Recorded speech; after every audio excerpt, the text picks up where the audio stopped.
ఫాతిమా కాలేజీని హైడ్రా నుంచి కాపాడుకోవటానికి ఎంఐఎం నేతలు కుట్రలు చేస్తున్నారని బీజేపీ నేత మాధవీలత ఫైర్ అయ్యారు. దాడులు చేస్తే ఊరుకునేది లేదని మజ్లిస్ నేతలను హెచ్చరించారు.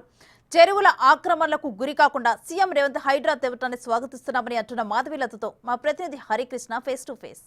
సంతోష్ నగర్ పోలీస్ స్టేషన్ పరిధిలో ఒక దేవాలయం మీద కొంతమంది దుండగులు దాడి చేసి విగ్రహం అయితే పలగొట్టడం జరిగింది. ఇదే అంశంపై మనతో పాటు బీజేపీ హైదరాబాద్ ఎంపీ అభ్యర్థి మాధవీలత ఉన్నారు. వారిని అడిగి తెలుసుకున్నాం.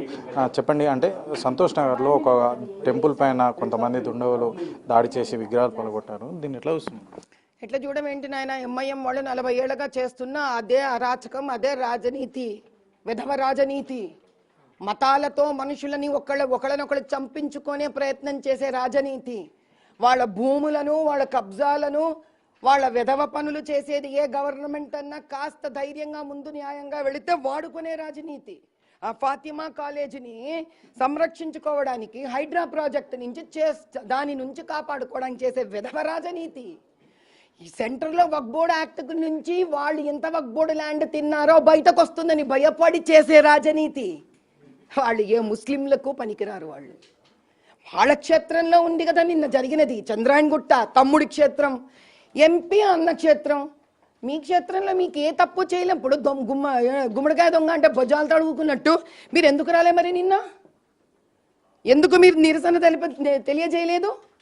ఎందుకు పట్టిస్తామని వాగ్దానం చేయలేదు? చేయించింది మీరే కాబట్టి. ఈసారి ఇట్లా వెధవ పనులు చేస్తే ఊరుకునేది లేదు. ప్రాణం మీదే నాకు ప్రీతి లేదు కాబట్టి ధైర్యంగా ఎలక్షన్స్ రోజు నుంచి ఈ రోజు దాకా పోరాడుతూనే ఉన్నాను. ప్రతి హిందువు కోసం నేను పోరాడుతూనే ఉంటాను. నాకు ప్రాణం అంటే భయము లేదు, తీపి లేదు, చావంటే భయము లేదు. ఇది నా వార్నింగ్ ఎంఐఎంకి. కొన్ని రోజుల్లో గణేష్ ఉత్సవాలు కూడా మొదలవబోతున్నాయి. ఇలాంటి సమయంలో హైదరాబాద్లో ఇట్లాంటి సంఘటనలు జరగడం ఎట్లా చూస్తుంది? ఇలాంటి సమయంలో అంటే ఇట్లాంటి సంఘటనలు జరగడం వెనుక ప్రధానంగా ఎవరు కారణం? ఇలాంటి గణేష్ ఉత్సవం ఒక్కటే కాదు నాయన, అక్కడ 3-4 కలిసి వచ్చే వాళ్ళకి. ఒకటి గణేష్ మహోత్సవం, ఒకటి వాళ్ళ ఫాతిమా కాలేజ్ సమస్య, రెండోది విస్తృతంగా వెళుతున్న రేవంత్ రెడ్డి. ఈ మూడిటికి ఒక్క సమాధానం ఏమిట్రా వీళ్ళకున్నది ఎప్పుడు అంటే హిందూ దేవాలయాల మీద పడి ఆక్రమించి కొట్టి విరగొట్టడం.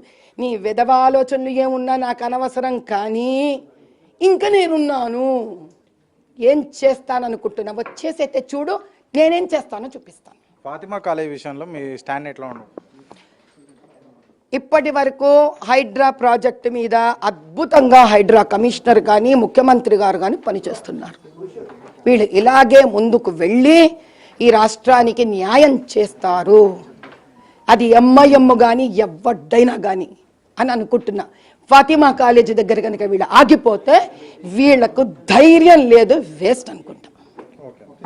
చూస్తున్నాం కదా, మొత్తానికి ఏదైతే సంతోష్ నగర్లో జరిగిన విగ్రహాల దాడి వెనుక ఖచ్చితంగా ఎంఎం పార్టీ ఉంది. ఎంఎం పార్టీ అయితే వాళ్ళ యొక్క రియల్ ఎస్టేట్ సంస్థలు కానీ ఇతర ఆదాయ అంటే ఏదైతే ఈ భవనాలు ఇంకా ఆస్తులను కాపాడడానికి ఇట్లాంటి సంఘర్షణలు సృష్టిస్తున్నారు. అదేవిధంగా ఫాతిమా కాలేజ్ విషయంలో కూడా హైడ్రా ఏదైతే అంటే హైడ్రాని రేవంత్ రెడ్డి తీసుకురావడాన్ని స్వాగతిస్తున్నాను. ఫాతిమా కాలేజ్ విషయంలో కూడా ఖచ్చితమైన నిర్ణయం తీసుకొని యొక్క కాలేజీని కూల్చివేయాలి అని చెప్పేసి కూడా బీజేపీ పార్టీ ఎంపీ అభ్యర్థి మాధవీలత డిమాండ్ చేస్తున్నారు. కెమెరామెన్